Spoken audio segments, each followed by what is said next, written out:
সরকার বাড়িতে বিয়ের সানাই বেজেছে। ম্যাজিশিয়ানের মেজমের বিয়ে। কাগজে বিজ্ঞাপন দিয়ে পাওয়া পাত্র নিয়ে উচ্ছ্বসিত সরকার পরিবার। মাছের মুড়ো খাইয়ে হলো আইবুড়ো ভাত। জাদুকর মুচকি হেসে বললেন, এখন মাছের মুড়ো খাক, বিয়ের পর বরের মাথা খাবে। সরকার গিন্নি জানালেন, বাকি দুই মেয়েরও শুভস্য শীঘ্র।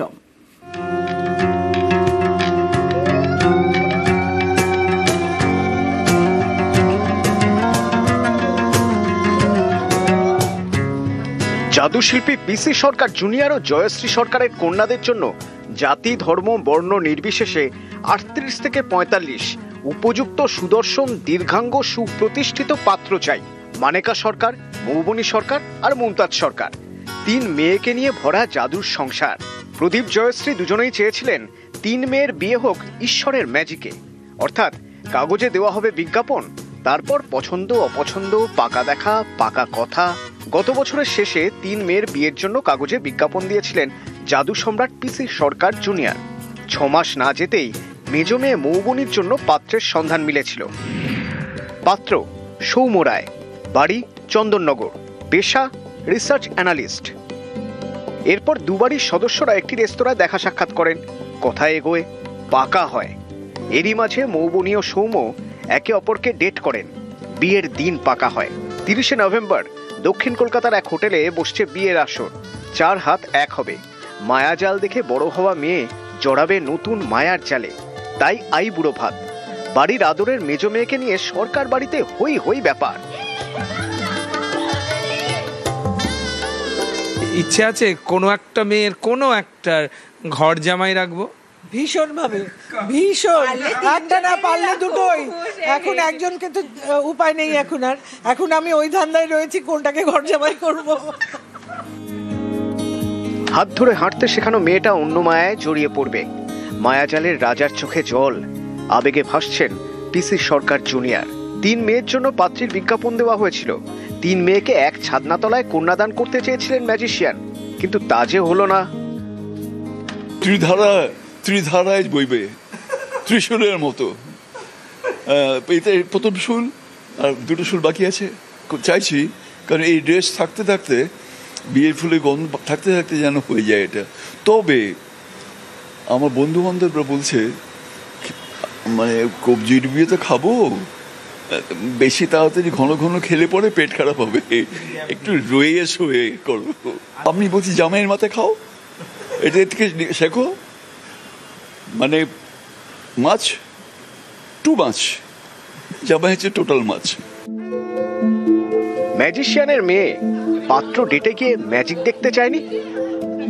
বরের মাথা তো খেতেই হয়, এটা কিন্তু একদম মানে ওয়াইফসদের মেনু লিস্টের মধ্যে রয়েছে। তাই সেই কারণে যেহেতু খুব দারুণভাবে বরের মাথা খাবো, আপনাদের সবার আশীর্বাদ চাইছি। প্রথম ডেটিংয়ে গেলে সৌম্যর সঙ্গে তোমার কাছে বলে ম্যাজিক দেখতে চেয়েছিল। হ্যাঁ, আমি ডেটটাকে না টেনেছি, জানো তো, অনেক দিন ধরে টেনেছি। প্রথমবারই ম্যাজিক দেখতে চেয়েছিল, দেখায়নি। আমি বলেছি আরো কটা ডেট হোক, তারপরে দেখাবো। মানেকা আর মুমতাজের দম ফেলার ফুরসত নেই। দিন রাত শুধু প্ল্যানিং আর প্ল্যানিং।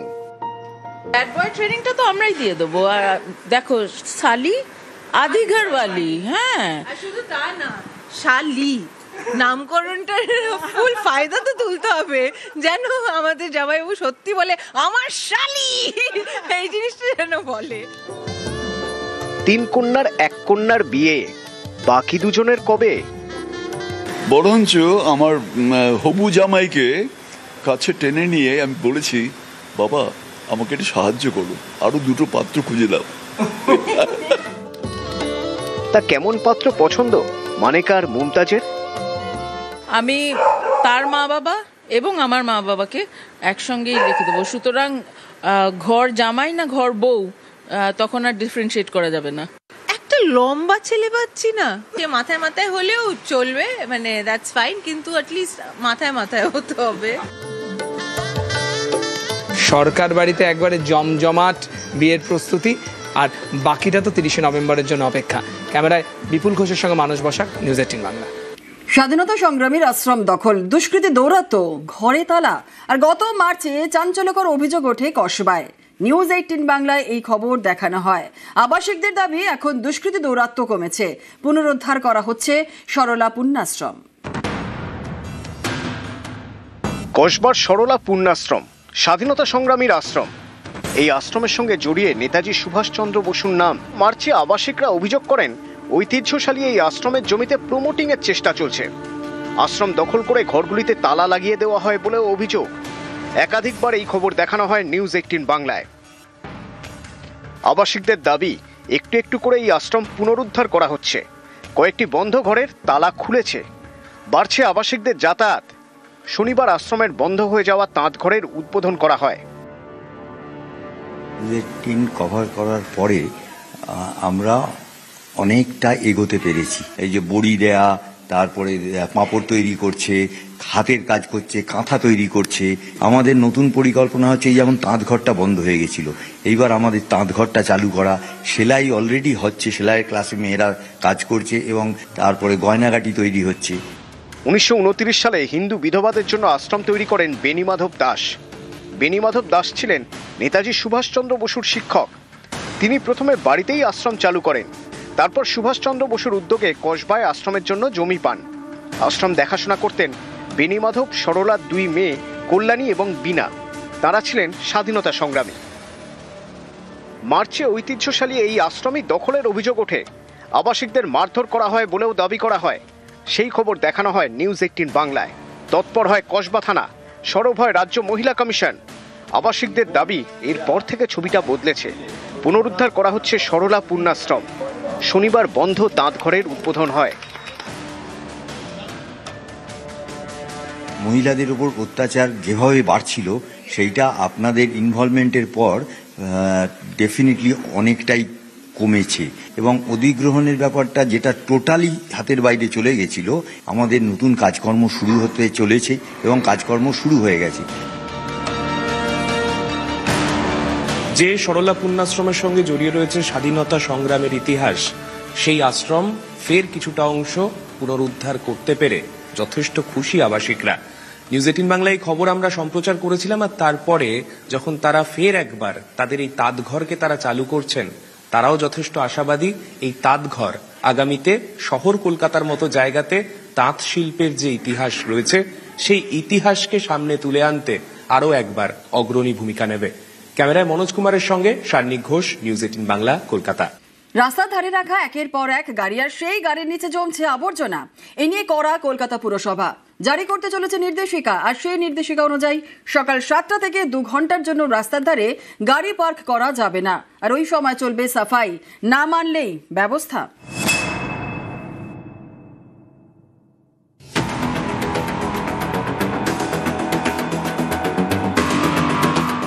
রাস্তার ধারে পার্কিং, সার দিয়ে দাঁড়িয়ে গাড়ি। এই গাড়ির নিচে জমছে জঞ্জাল।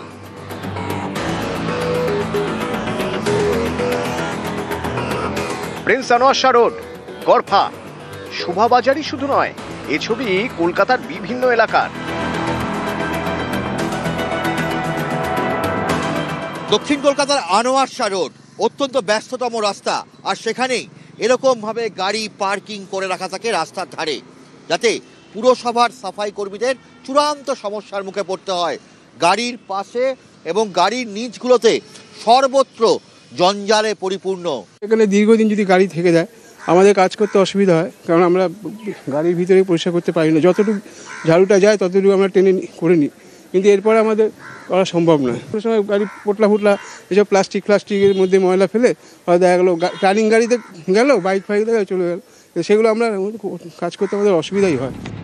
পার্কিংয়ে দাঁড়িয়ে থাকা গাড়ির নিচে জমছে জঞ্জাল, সমস্যা হচ্ছে সাফাইয়ে। এ নিয়ে কড়া কলকাতা পুরসভা। তারা একটি নির্দেশিকা আনছে। সেই নির্দেশিকা অনুযায়ী সকাল 7টা থেকে 9টা পর্যন্ত রাস্তার ধারে গাড়ি রাখা যাবে না। ওই সময় চলবে সাফাই। নির্দেশিকা না মানলে ব্যবস্থা নেবে পুরসভা। পুলিশের উপস্থিতিতে গাড়ি তুলে নিয়ে যাবে।